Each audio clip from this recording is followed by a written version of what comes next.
the kind of housing and care that these individuals need is very specific. The City of Calgary is taking a step towards providing housing for the city's most vulnerable. Council voting in favor of a notice of motion that would work with the Home Space Society to build high-complexity supportive housing on city land.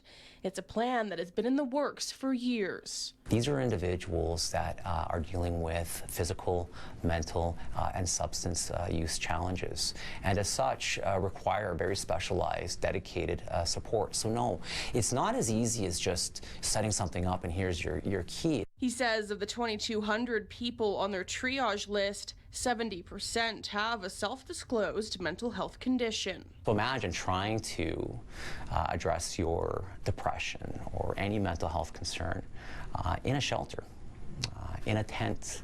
You can't do it. It cannot be done. While the city moves forward on a plan to address part of the mental health and addictions crisis, they're looking at the provincial government for support, saying it's their jurisdiction. It's actually Councillor Dan McLean who very rightfully pointed out today that we should be getting help from the provincial government for things like housing, like the high acuity housing that we're talking about. In a situation like this, Home Space is able to, perhaps now go to the province and say, hey, we're working with the city to, we're able to secure land with the city. We're able to provide these wraparound supports and services. Where are you going to come to the table with funding on your part? Penner, one of two councillors to sponsor the motion, said she isn't aware of any consultation with the province on this project.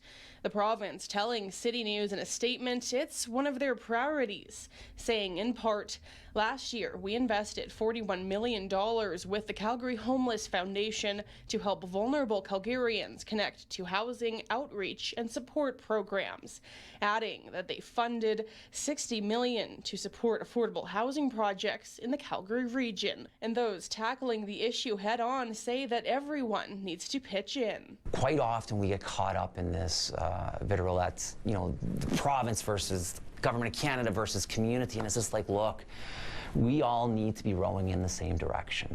City administration will now look to find a piece of land which would be best for the project before moving forward. In Calgary, Jillian Code, City News.